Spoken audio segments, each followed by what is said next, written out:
حضور نے یہ لفظ استعمال کیا ہے، تغنو، اس قرآن کو اچھی سے اچھی خوشلہانی کے ساتھ پڑھو۔ من لم یتغن بالقرآن فلیس منا، جو قرآن کو بہتر سے بہتر انداز میں، اچھی سے اچھی آواز میں، خوشلہانی کے ساتھ پڑھنے کی کوشش نہیں کرتا، وہ ہم میں سے نہیں ہے۔ بلکہ ایک مرتبہ حضور رات کے وقت آپ گشت پر تھے اپنے ساتھیوں کے حالات معلوم کرنے کے لیے۔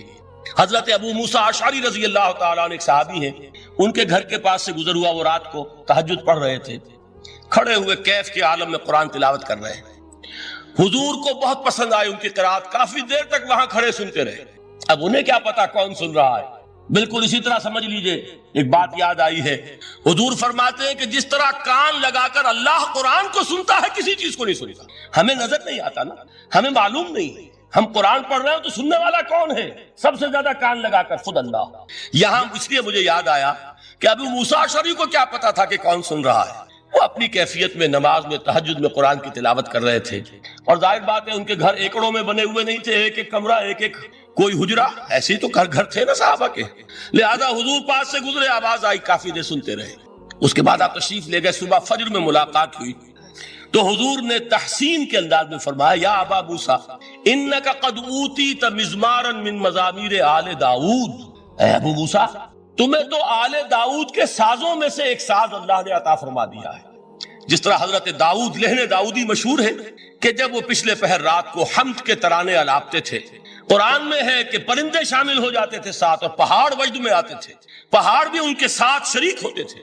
تو جس طرح کا اللہ نے ان کو لہن عطا فرمایا تھا، حضور نے تحسین کے انداز میں فرمایا، ہے ابو موسیٰ اشعری اللہ نے تمہیں بھی آل داؤد کے سازوں میں سے ایک ساز عطا فرمایا۔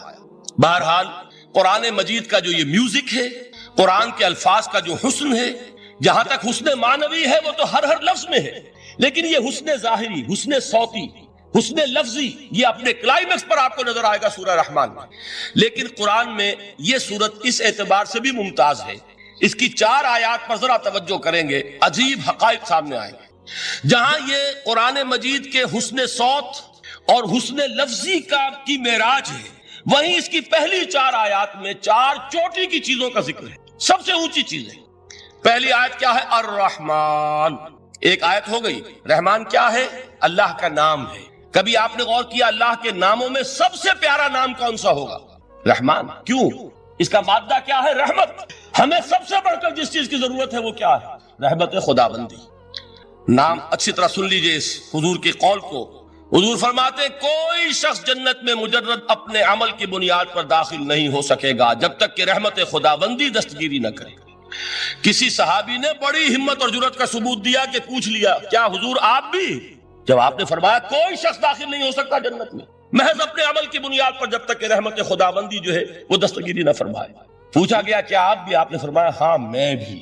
آپ انداز کیجئے کہ اگر محمد الرسول اللہ بھی رحمت خداوندی کے ضرورت مند ہوں تو تاب دیگرا چے رسد، ہماری تو سب سے بڑی ضرورت رحمت خداوندی۔ اب یہ رحمت جو ہے قرآن مجید میں اللہ تعالیٰ کی یہ شان 2 الفاظ کے ذریعے سے آتی ہے، رحیم اور رحمان، اور کوئی مادہ نہیں ہے جس سے 2 نام بنتے ہوں اللہ کا، لیکن یہ مادہ ہے واحد رحمت کا کہ جس سے رحمان بھی ہے رحیم بھی ہے۔ رحیم صفت مشبہ ہے، رحمت دائم ہو جائے گی، مستقل ہوگی تو رحیم کہیں گے، اور رحمان اس میں رحمت کی ہے وہ شان ہے کہ جیسے ٹھاٹھے مارتا ہوا سمندر ہو، ہیجان کی کیفیت، طوفانی کیفیت، رحمت خداوندی کا طوفانی جوش، وہ ہے رحمان۔ آپ تو رہتے اس علاقے میں ہیں، آپ کو معلوم ہے عرب اگر بھوکا مرا جا رہا ہو تو کیا کہے گا؟ انا جوعان۔ پیاسا مرا جا رہا ہو انا عطشان۔ بہت غضبناک ہوگا غضبان، غضبان آصفہ قرآن میں آیا ہے، بہت غضبناک۔ رحمان جس کی رحمت جو ہے جوش میں ہے، ٹھاٹھے مارتے ہوئے سمندر کے مانند۔ تو یہ اللہ تعالیٰ کے ناموں میں سب سے پیارا نام۔ اب آگے چلیے، الرحمن علم القرآن، رحمان نے قرآن سکھایا۔ رحمت خداوندی کا سب سے بڑا مظہر، رحمان کی رحمانیت کا سب سے بڑا مظہر قرآن ہے۔ ان میں جو منطقی ربط ہے اس کو سمجھتے جائیے۔ اچھا آپ یہ سوچئے، جو علم بھی انسان کو حاصل ہوا وہ کس نے دیا؟ اللہ نے۔ سائنس کا علم کس نے دیا؟ اللہ نے۔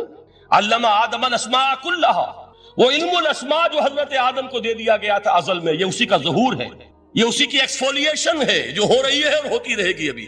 اور دوسرے علم ہے وہ کس نے دی؟ اللہ نے دی۔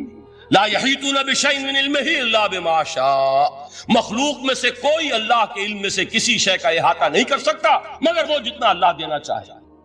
لیکن یہ کہ تمام علوم میں چوٹی کا علم قرآن، نوٹ کرتے جائیے، چوٹی کی چیزیں جمع کیجیے۔ اللہ کے ناموں میں چوٹی کا نام رحمان، اللہ نے جو کچھ انسان کو سکھایا اس میں چوٹی کا علم قرآن۔ خلق الانسان، انسان کو پیدا فرمایا۔ سوال یہ کہ حیوانات کو کس نے پیدا فرمایا؟ آسمان کس نے پیدا کیے؟ زمین کس نے پیدا کی؟ فرشتے کس نے پیدا کیے؟ کیا مطلب خلق الانسان؟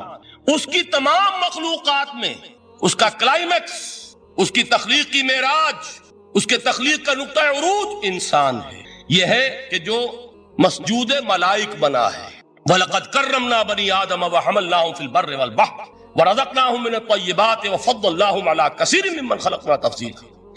تو تخلیق میں سب سے اونچی تخلیق انسان کی، علموں میں سب سے اونچا علم قرآن کا، اللہ کے ناموں میں سب سے اونچا نام رحمان۔ کہ وہ ذات باری تعالیٰ سے جدا ہے، یہ بھی نہیں کہہ سکتے کہ اس کی ذات کا جزو لا ینفک ہے۔ کچھ اسی طرح کا تعلق ہے قرآن مجید کا ذات باری تعالیٰ کا، لیکن یہ مسئلہ قرآن مجید میں خود بیان ہے۔ اور سورہ حشر کی آیت میں تو یہ فرمایا گیا، اللہ تعالیٰ نے اپنے اس کلام کی عظمت کو یوں بیان کیا، وہ عظمت کما ہیا، جیسے کہ وہ فی الواقع ہے، اور جس کا کہ گویا کہ پورا ادراک ہمارے لیے اپنی بہت سی محدودیتوں کی وجہ سے ممکن نہیں، لیکن ایک تمثیل کے پیرائے میں سمجھایا، لو انزلنا ھذا القرآن علی جبل لرأیتہ خاشعا متصدعا من خشیۃ اللہ وتلک الامثال نضربها للناس لعلہم یتفکرون۔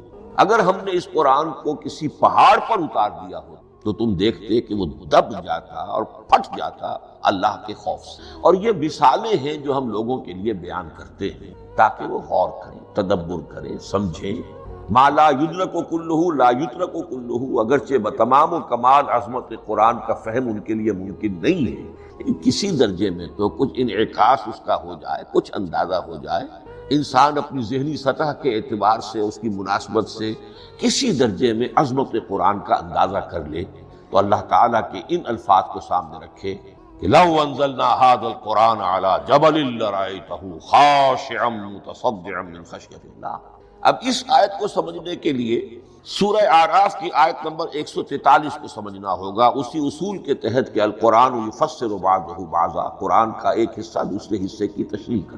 وہاں یہ واقعہ بیان ہوا ہے کہ حضرت موسیٰ علیہ السلام کو جب اللہ تعالیٰ نے کوہ طور پر طلب فرمایا 30 راتوں کے لیے، جس میں بعد میں 10 کا اضافہ کر کے وہ ایک 40 رات کا ایک کورس بنا، دن رات، اس موقع پر جو مخاطبہ الہی، مکالمہ الہی سے مشرف ہوئے حضرت موسیٰ علیہ السلام، تو ان کی آتش شوق بھڑک گئی اور انہوں نے بڑی جرأت کر کے یہ درخواست کر دی، رب ارنی انظر الیک، پروردگار مجھے اپنا دیدار بھی عطا فرما، مجھے موقع عنایت فرما، میں تجھے دیکھ سکوں۔ یہ ان کی وہ آتش شوق کا مسئلہ، لیکن جواب کیا ملا؟ لن ترانی، تو مجھے ہرگز نہیں دیکھ سکتے، ولکن انظر الی الجبل فإن استقر مکانہ فسوف ترانی۔ لیکن ظاہر بات ہے کہ حضرت موسیٰ علیہ السلام کو بات سمجھانے کے لیے کچھ مشاہدہ بھی کرانا تھا۔ فرمایا تم مجھے نہیں سکتے، البتہ اس سامنے کے پہاڑ پر نگاہ جماؤ، ہم اس پر اپنی ایک تجلی ڈالیں گے۔ یہ اگلی الفاظ کے اندر وضاحت ہے، میں یہاں پہلے سے بیان کر رہا ہوں سمجھانے کے لیے۔ اگر وہ پہاڑ ہماری اس تجلی کو، تجلی کسے کہتے ہیں؟ جلا، روشنی، تو اللہ تعالیٰ کی طرف سے کوئی خاص اس کے نور کا جب پرتو ہوتا ہے کسی شے پر، وہ اس کی تجلی، ہم اپنی ایک تجلی اس پہاڑ پر ڈالیں گے، اگر وہ اس کو جھیل جائے، اپنی جگہ کھڑا رہ جائے، تو تم سمجھنا کہ شاید تم بھی ہمیں دیکھ سکو۔ فلما تجلی ربہ للجبل، اب یہاں وہ لفظ آ گیا، جب اللہ نے تجلی اپنی پہاڑ پر ڈالی، جعلہ دکا وخر موسیٰ صعقا، وہ پہاڑ ریزہ ریزہ اور حضرت موسیٰ بے ہوش ہو کر، اب یہ بے ہوش ہو کر گر جانا، جبکہ وہ تجلی براہ راست بھی نہیں، بالواسطہ ہے۔ مشاہدہ جو کر رہے حضرت موسیٰ وہ بالواسطہ، تجلی پہاڑ پر، لیکن یہ کہ اس کا بھی بالواسطہ اس کا جو ہوا ہے، اس کی جو تاثیر ہوئی حضرت موسیٰ علیہ السلام پر کہ وہ اس کی تاب نہ لا سکے اور بے ہوش ہو گئے۔ یہاں سے یہ بات سمجھ میں آتی ہے کہ یہ تجلی یہ ذات باری تعالیٰ تھی جس نے کوہ طور کو جلا کر بھسم کر دیا یا ٹکڑے ٹکڑے کر دیا، ریزہ ریزہ کر دیا۔ اب ذات الہی کے ساتھ جو تعلق ہے کلام الہی کا، اور یہ صفت جو لا عین ولا غیر کے درجے میں ہے ذات کے ساتھ، تو وہی تاثیر اس کلام الہی کی، لو انزلنا هذا القرآن على جبل لرأيته خاشعا متصدعا من خشية الله وتلك الامثال نضربها للناس لعلهم يتفكرون۔ اس حقیقت کو اس دور میں اپنے مطالعے کی محدودیت کا اعتراف کرتے ہوئے عرض کر رہا ہوں کہ میرے نزدیک جس قدر پرشکوہ انداز میں علامہ اقبال نے بیان کی اسی کیفیت کو وہ شاید اس کی کوئی مثال نہ ملے۔ فاش گویم آنچ در دل مضمر است یہ کتابیں نیست چیزیں دیگر، میں صاف ہی کہہ دیتا ہوں جو میرے دل میں چھپے۔ فاش گویم آنچ یہ کتابیں نیست، اس قرآن کو کتاب نہ سمجھ، یہ کچھ اور شے ہے، چیزیں دیگر است۔ اب وہ چیزیں دیگر کیا ہے؟ وہی جو میں نے عرض کیا، ذات باری تعالی اور کلام کا صفت باری تعالی ہونا، اس کے بنا پر جو مناسبت ہے، جو قرب ہے، جو مشابہت ہے۔ مثل حق پنہاؤ ہم پیداست زندہ و پائندہ و گویاست۔ اس کلام میں اللہ تعالیٰ کی ساری صفات کا انعکاس موجود۔ یہ بات ویسے بھی سمجھ میں آتی ہے، کوئی شخص ذرا گفتگو کرے، چند جملے جب وہ ادا کرے گا اپنی زبان سے تو معلوم ہو جائے گا کہ اس کے فہم کا، اس کی دانش کا، اس کے مطالعے کا حدود اربع کیا ہے اور اس کے ذہن کی سطح کھل جائے گی۔ اس لیے کہ کلام جو ہے وہ متکلم کی پوری شخصیت کی عکاسی کر رہا ہو۔ تانت بازی راگ پایا، چند جملے کسی نے کہا، پتہ چل گیا کہ یہ کس سطح کے آدمی ہیں، علمی اعتبار سے، معلوماتی اعتبار سے، تہذیبی اعتبار سے، کلچرڈ ہیں یا نہیں، یہ ساری باتیں چند جملے۔ تو اللہ تعالیٰ کی بھی جملہ صفات کا عکس اس قرآن میں موجود، ان میں سے جن چند چیزوں کا ذکر علامہ نے شعر میں کیا، وہ جو سورہ حدید کی آیت ہے، هو الاول والآخر والظاہر والباطن، اللہ الظاہر بھی ہے الباطن، اتنا ظاہر کہ اس سے زیادہ ظاہر کوئی شے نہیں، اور اتنا باطن کہ اس سے زیادہ چھپی ہوئی کوئی شے نہیں۔ اسی لیے حضور سے جو منقول ہیں الفاظ کہ پروردگار انت الظاہر فلیس فوقک شیء وانت الباطن فلیس دونک، یہی کیفیت قرآن کی ہے۔ مثل حق پنہاؤ ہم پیداست، پنہا بھی ہے ظاہر بھی، جیسے ذات باری تعالیٰ اور جیسے اللہ تعالیٰ کی شان ہے جو آیت الکرسی کے شروع میں آئی، الحی القیوم، مثل حق پنہاؤ ہم پیداست زندہ ہو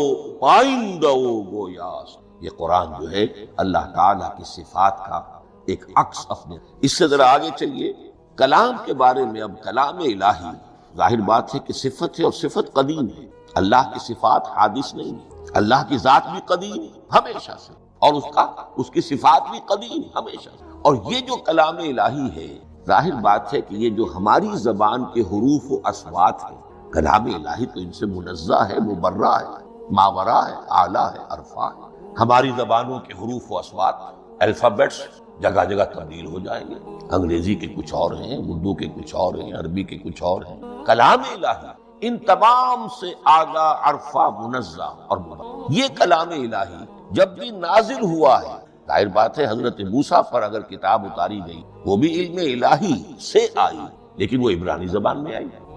حضرت عیسیٰ علیہ السلام پر انجیل اتاری گئی، ہم یقین سے نہیں کہہ سکتے، دو میں سے کسی ایک زبان میں اتاری گئی ہوگی، یا عبرانی ہوگی، اس لیے کہ شام کے جس علاقے میں، فلسطین کے جس علاقے میں ان کی پیدائش ہوئی اور جہاں وہ دعوت و تبلیغ کے لیے گھومتے رہے، اس کے عوام کی زبان تھی آرامی اور خواص کی زبان تھی عبریو۔ تو یا تو وہ بھی تورات کی طرح عبرانی ہی میں نازل ہوئی تھی یا آرامی میں ہوگی، لیکن اب کوئی نسخہ نہ ہیبریو کا، کوئی قدیم نسخہ دنیا میں موجود ہے، نہ آرامی کا۔ جو سب سے پرانا نسخہ ملتا ہے انجیل کا وہ اس کا ترجمہ لیٹن زبان کا ترجمہ ہے یا گریک ترجمہ ہے، اصل کوئی نہیں۔ بہرحال جب وہ کلام الہی محمد رسول اللہ پر نازل ہوا، اب اس نے حروف و اصوات کا وہ جامہ پہنا کہ جو عربی زبان کے۔ یہی وجہ دیکھیے میں نے جو آیت سورہ حامیم، یہ جو سلسلہ سور ہے اس میں سے سورہ زخرف کی آیت جو میں نے آپ کو سنائی، حامیم والکتاب المبین انا جعلناہ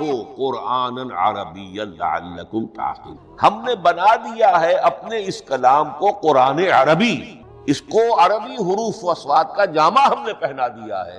انا جعلناہ قرآنا عربیا لعلکم تعقلون، کہ چونکہ مخاطب اول جو قوم تھی امیین، ان کی زبان عربی تھی، لعلکم تعقلون، تاکہ تم اس کو۔ اب اس سے آگے چلیے، اصل قرآن مجید کے 3 مقامات سے معلوم ہوتا ہے اصل قرآن اللہ کے پاس ہے۔ یہ قرآن جو ہمارے پاس ہے، مصحف عثمان رضی اللہ تعالی عنہ، یہ اس قرآن کی مصدقہ نقل، اصل قرآن کہاں ہے؟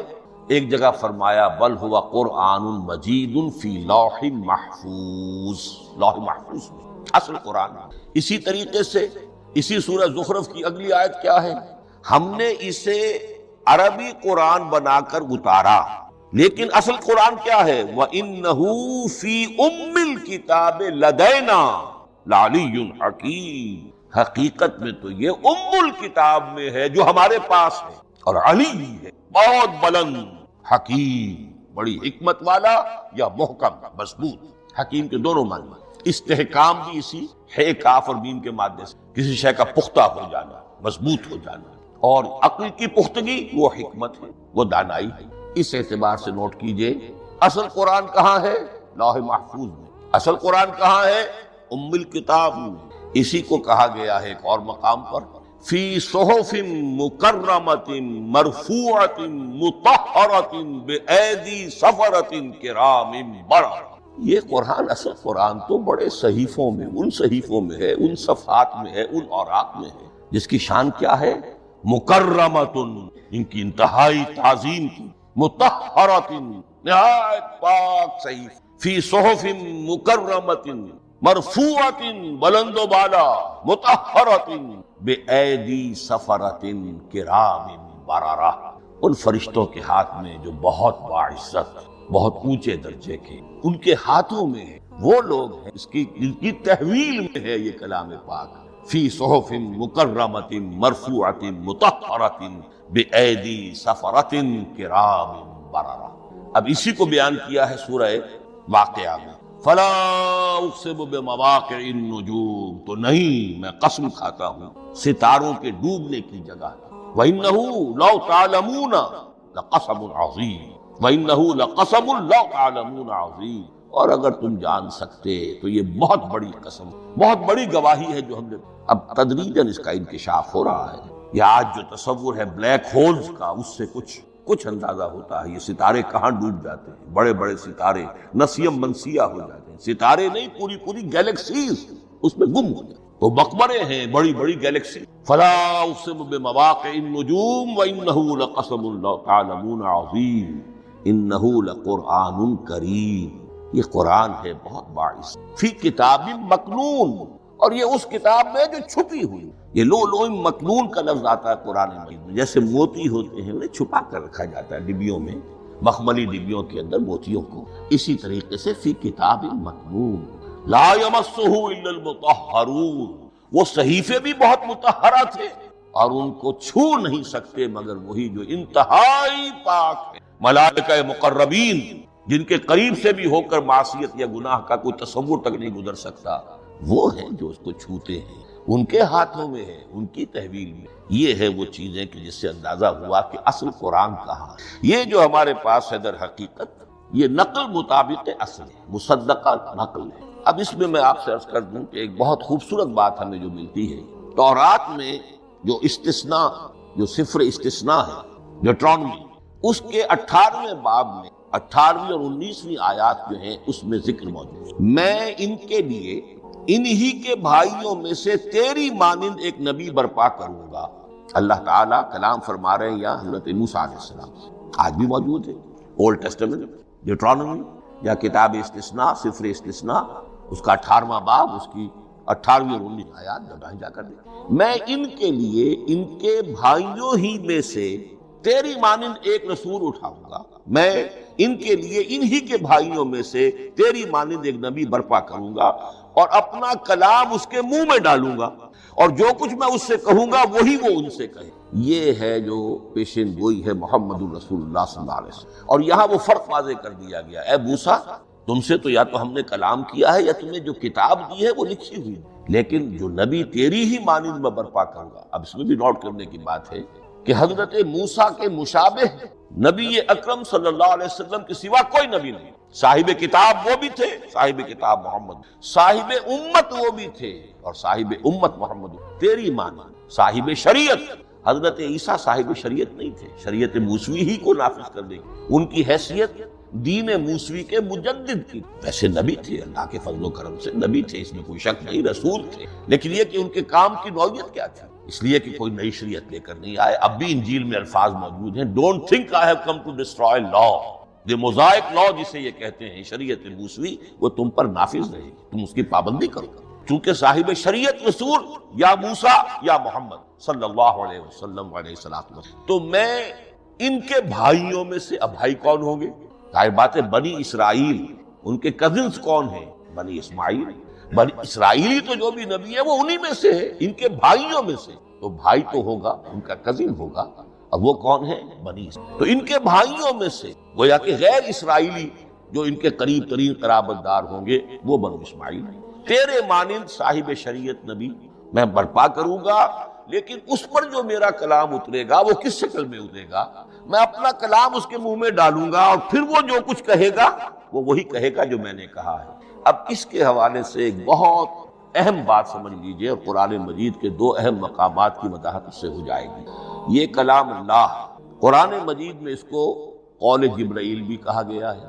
کلام اللہ حضرت جبرائیل کے ذریعے سے جب ادا ہوا ہے تو قول جبرائیل ہے, اور پھر جب وہ محمد الرسول اللہ کی زبانی ادا ہوا تو قول رسول ہے, قول محمد ہے صلی اللہ علیہ وسلم. یہ قول اللہ بھی ہے, قول جبرائیل بھی ہے, اور قول محمد بھی ہے بیک وقت. یہ بات دیکھیے سورۃ تکویر, اذا الشمس كورت انه لقول رسول ذی قوة عند ذی العرش مکین مطاع ثم امین وما صاحبکم بمجنون. یہ یہاں پر حضرت جبرائیل کا ذکر, وما ہوا بقول شیطان الرجیم. محمد تک اس قرآن کو لانے والا تو وہ بلند پائے کا فرشتہ ہے, یہ کوئی شیطان رجیم نہیں ہے. اس لیے کہ مکے والوں نے کہہ دیا تھا ہو سکتا ہے کوئی بدروح آئی ہو محمد پر, اور اس بدروح نے کوئی الٹی سیدھی بات سکھا دی ہو. نہیں, انہ لقول رسول کریم. یہاں رسول کریم کون ہے؟ حضرت جبرائیل. انہ لقول رسول کریم ذی قوت عند ذی العرش مکین, بڑی قوت والا اور جس کا بڑا اونچا مقام اور مرتبہ ہے عرش والے کے قریب. ذی قوت عند ذی العرش مکین مطاع ثم امین. وہ فرشتوں کے مطاع ہیں, فرشتے ان کی اطاعت کرتے ہیں, فرشتوں کے سردار ہیں, اور پھر ساتھ ہی پورے امین ہیں. جبرائیل امین یہ ہم لفظ استعمال کرتے ہیں. اور اس کے بعد آگے جا کے فرمایا وما ہوا بقول شیطان, یہ کسی شیطان رجیم کا قول نہیں. اب یہاں اس سورہ تکویر میں قرآن کو قول جبرائیل, لیکن سورۃ الحاقہ میں چلیے اس کے آخر میں آتا ہے انہ لقول رسول کریم وما ہوا بقول شاعر قلیلا ما تؤمنون ولا بقول کاہن قلیلا ما تذکرون تنزیل من رب العالمین. یہاں اب رسول کریم سے مراد محمد رسول اللہ صلی اللہ علیہ وسلم. یہ کسی شاعر کا قول نہیں, کسی کاہن کا قول نہیں, یعنی جس کے زبانی یہ قرآن لوگوں کے سامنے آ رہا ہے.